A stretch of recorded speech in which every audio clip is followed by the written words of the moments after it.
ఈరోజు ఏకవస్తు పద్ధతి గురించి ఎక్స్ప్లెయిన్ చేసుకుందాం. యూనిటరీ మెథడ్, ఇంగ్లీష్లో యూనిటరీ మెథడ్. ఇక్కడ మనం చూడండి, ఇక్కడ హెడ్డింగ్లోనే ఉంది ఆల్రెడీ. ఏకం మీన్స్ 1, అంతే కదండి. అంటే ఇక్కడ ఏకవస్తు పద్ధతి అంటే ఒక వస్తువుని మనం ఫైండ్ అవుట్ చేయాలి. కొన్ని వస్తువుల వాల్యూస్ ఇస్తారు, బట్ ఇంకొన్ని వస్తువుల విలువను ఫైండ్ అవుట్ చేయమంటారు. అప్పుడు ఏం చేయాలి? For example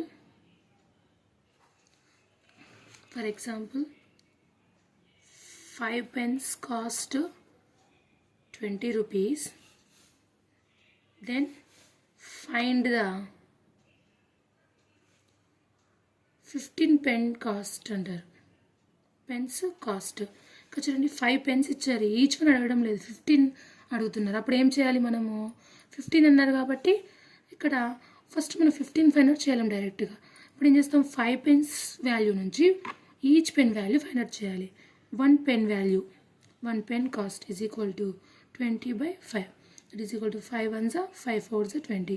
that means 1 pen value వచ్చేసి 4 rupees.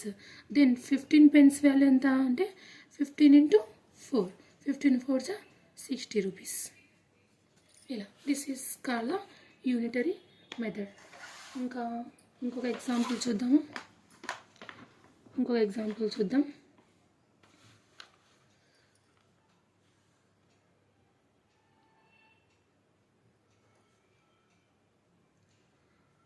5 గాలి పంకాలు మీన్స్ ఫ్యాన్స్ ధర 11,000 రూపాయలు అయిన 4,400 రూపాయలకు ఎన్ని గాలి పంకాలు వచ్చును?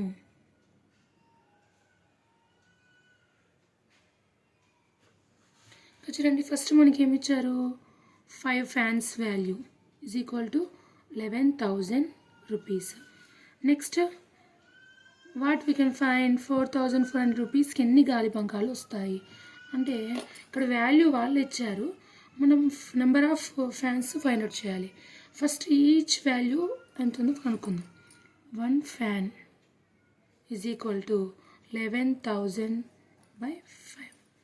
చూడండి, 5 ones 5 2s 10, 1 వస్తుందనా 0, మళ్ళీ 5 2s 10, రిమైనింగ్ 2 zeros ఉన్నాయి.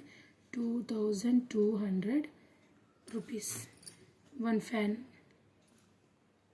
సారీ ఇక్కడ ఫ్యాన్స్ రాసాను. 1 fan వాల్యూ 2,200 rupees.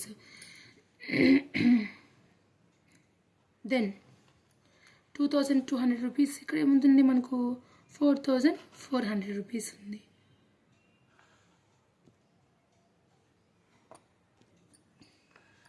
ఇక్కడ చూడండి, 1 fan value, each fan value 2,200 rupees. ఇక్కడ 4,400 రూపీస్కి ఎన్ని గాలి పంకాలు వస్తాయి అని క్వశ్చన్ ఇచ్చారనమాట, ఎన్ని ఫ్యాన్స్ వస్తాయని. ఇప్పుడు చూడండి, ఇప్పుడు దీన్ని ఈ అమౌంట్తో డివిజన్ చేస్తే మనకి ఎన్ని వస్తాయని వచ్చేస్తుంది కదండి. 4,400 divided by 2,200. 2 zeros cancel. 22 ones 22 2s, అంతే కదండి. 2 2s 4, 2 2s 4. That is equal to 2 fans. 2 fans cost అయితే మనకి 4,400 వస్తుంది. ఓకేనా? అండర్స్టాండ్ అండి. నెక్స్ట్ ఇంకొక ఎగ్జాంపుల్ చూద్దాం. 3rd example. ఉమా 8 పుస్తకాలను 120 రూపాయలకు కొన్నది. 5 పుస్తకాల ధరను కనుగొనండి. ఇప్పుడు దాకా మనం ఫస్ట్గా చెప్పిన ప్రాబ్లం లాగే ఉంది కదండి. ఇవన్నీ యూనిటరీ మెథడ్ కిందకి వస్తాయండి. ఏం లేదండి, సమ్ వాల్యూస్ ఇస్తారు, సమ్ బుక్స్ వాల్యూస్ కానివ్వండి, లేకుంటే కిలోమీటర్స్ పరంగా కానివ్వండి, ఇలా వాల్యూస్ ఇస్తారు. మరి కొన్ని సమ్ వాల్యూస్ అడుగుతారు. అక్కడ మనము each one value find out చేసి ఫస్ట్ నెక్స్ట్ మనకి ఎన్నైతే నీడ్ ఉంటాయో అన్ని నెంబర్ ఆఫ్ వాల్యూస్ ఒక వాల్యూని ఫైండ్ అవుట్ చేయడమే ఏకవస్తు పద్ధతి అంటారు, ఇంగ్లీష్లో యూనిటరీ మెథడ్ అంటారు. ఓకే, ఇప్పుడు ఈ క్వశ్చన్ చూడండి ఎలా చేయాలో. 8 పుస్తకాలు 120 రూపాయలకు కొన్నది అంటే ఇప్పుడు ఈచ్ వన్ కాస్ట్ కనుక్కోవాలండి. 8 books value is equal to 120 rupees. Then 1 book value 120 divided by 8. 8 ones are 8, 12 minus 8 4 0 వస్తుందండి. 8 5s are 40, that means 15 8 120. Okay, 1 book value 15 rupees. How many books value we need? 5 books values. That's why 5 books is equal to 5 into 15 is equal to 15 5s are 75 rupees. ఇదండి మొత్తానికి అయితే ఇది మనకి ఏకవస్తు పద్ధతి. ఓకేనా, ఏకవస్తు పద్ధతి complete అయ్యింది. నెక్స్ట్ మనము అనులోమానుపాతం ప్రాబ్లమ్స్ చూద్దాం. కొన్ని అనులోమానుపాతం ప్రాబ్లమ్స్ ఇవి నెంబర్ ఆఫ్ వస్తుంటాయి. అది కొన్ని ఇట్లా పనిచేయవారు పనుల సంఖ్య ఇవ్వడము, అదే పని చేసేవారి సంఖ్య ఇవ్వడము, ఇలా కొన్ని క్వశ్చన్స్ అయితే ఉన్నాయి. ఓకే, నెక్స్ట్ టైప్ ప్రాబ్లమ్స్ చూద్దాం.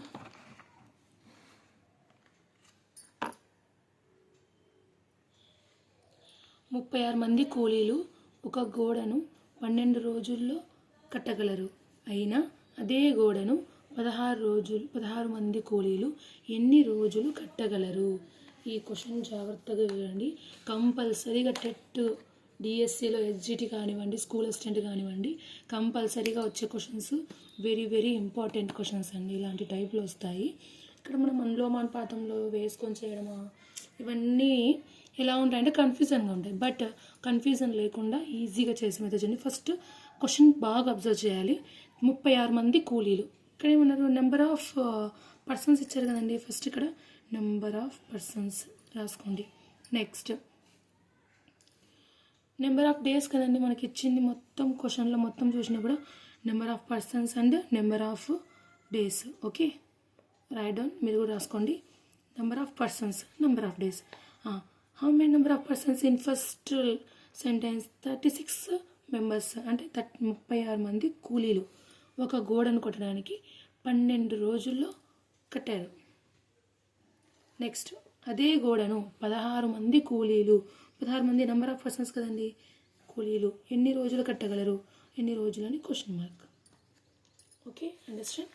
ఇక్కడ చూడండి, ఇప్పుడు ఎలా ఫైండ్ అవుట్ చేయాలి? డేస్ కదండి అడిగింది, ఎన్ని రోజులు. Days is equal to number of days is equal to number of days is equal to first days మనకి ఎక్కడైతే క్వశ్చన్ మార్క్ మనం పెట్టామో అక్కడ ఉన్న రిలేటెడ్గా ఉన్న డేస్ని ఆ 12 ఫస్ట్ టైం రాసుకుంటామంటే అక్కడ ఉన్న దాన్ని ఫస్ట్ రాసేసుకోవాలని. నెక్స్ట్ ఇంటూ రాయాలి.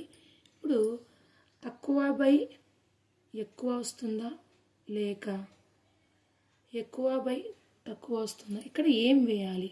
36/16 16/36 అంటే ఏం కన్ఫ్యూజన్ అవసరం లేదు. ఇక్కడ బాగా కొద్దిగా చిన్న లాజిక్ కనుక్కుంటే ఈజీగా అయిపోతుంది. చూడండి, 36 పర్సన్స్ కదండి, 36 మంది కలిసి 12 రోజుల్లో కంప్లీట్ చేసినారు. అంటే ఇక్కడ ఎక్కువ మంది ఉన్నారు కదండి, ఎక్కువ మంది ఉన్నప్పటికీ 12 రోజుల్లో కంప్లీట్ చేశారు. ఇక్కడ 16 అనేది 36 కన్నా చిన్నదే కదండి, 36 కన్నా తక్కువ మెంబర్సే ఉన్నారు. అంటే 16 మంది కలిసి ఆ పనిని ఎక్కువ రోజుల్లో చేస్తారా తక్కువ రోజుల్లో చేస్తారా? తక్కువ మంది అంటే ఇంకా ఎక్కువ టైమే కదండి పట్టేది, ఇంకా ఎక్కువ టైం పడుతుంది కదా. కాబట్టి ఇక్కడ ఏం పడుతుంది మనకి? ఎక్కువ వస్తుందా తక్కువ వస్తుందా? నెంబరు ఎక్కువ వస్తుంది. ఎక్కువ వస్తుంది కాబట్టి ఇక్కడ ఉన్న నెంబర్స్లో ఎక్కువ బై తక్కువ వేసుకుంటాం. ఇక్కడ ఎక్కువ ఏది ఉంది?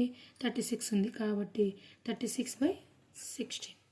ఇప్పుడు మనం క్యాన్సిలేషన్ చేసుకోవచ్చు. ఎప్పుడైనా సరే డినామినేటర్ను ఇక్కడ ఇంటి పక్కన ఉన్న దాన్ని మాత్రమే క్యాన్సిలేషన్ చేస్తాము అండ్ డినామినేటర్ న్యూమినేటర్ని క్యాన్సిల్ చేస్తాం. ఈ రెండింటిని క్యాన్సిల్ కావు. Okay, 4 4s are 16, 4 3s are 12, 4 1s are 4, 4 9s are 36. That is equal to 3 into 9 is equal to 27 days. Okay, next another problem.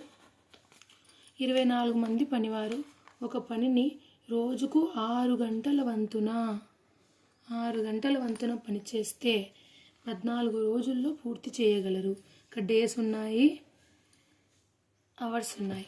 అయినా రోజుకు 7 గంటల వంతున పని చేస్తే ఆ పనిని 8 రోజుల్లో పూర్తి చేయవలనన్న కావలసిన పనివారి సంఖ్య ఎంత అని అడిగారు. ఇక్కడ మెంబర్స్ ఇచ్చారు, 24 మంది ఇచ్చారు. ఇది ఇక్కడ వరకు ఫస్ట్ సెంటెన్స్ అండి. నెక్స్ట్ ఇక్కడ నుంచి ఇది అయిన దగ్గర నుంచి మనకు సెకండ్ సెంటెన్స్ వస్తుంది అనమాట. అంటే సెకండ్ సెంటెన్స్లో మనకు ఏం ఫైండ్ అవుట్ చేయాలనేది మనకు అక్కడ ఆ మ్యాటర్ అంతా ఉంటుంది. ఇప్పుడు చూడండి, ఇది సెకండ్ టైప్ ఆఫ్ ప్రాబ్లం. ఇక్కడ 2నే కదండి ఉన్నది. ఇక్కడ మనకు 2 కాలమ్స్ మాత్రమే ఉన్నాయి, number of persons and number of days. ఇది కాకుంటే ఇది కాకుంటే ఇది అడుగుతారు. బట్ ఇక్కడ మనకు మొత్తం 3 కాలమ్స్ వస్తాయి. బాగా అబ్జర్వ్ చేసి రాసుకోవాలి. 24 మెంబర్స్ అంటే నెంబర్ ఆఫ్ పర్సన్స్ కదండి, number of persons. Next hours అంటే టైం రాసుకోవచ్చా? టైం వద్దులేండి, అవర్స్ రాసుకుందాం. అవర్స్. డేస్, నెక్స్ట్ డేస్ కదండి, డేస్. ఓకే, ఫస్ట్ సెంటెన్స్ నుంచి మనం మొత్తం ఫిల్అప్ చేసేసుకుంటాము. Number of persons, how many number of persons? 24 members, 6 hours, 14 days. Next అయినా రోజుకు 7 గంటలండి. 7 ఇక్కడ గంటల కింద రాసుకోవాలండి, అవర్స్ కింద మాత్రమే రాసుకోవాలి 7 గంటలంటే. నెక్స్ట్ 8 రోజులు అనగా డేస్ కింద మాత్రమే రాసుకుంటాం.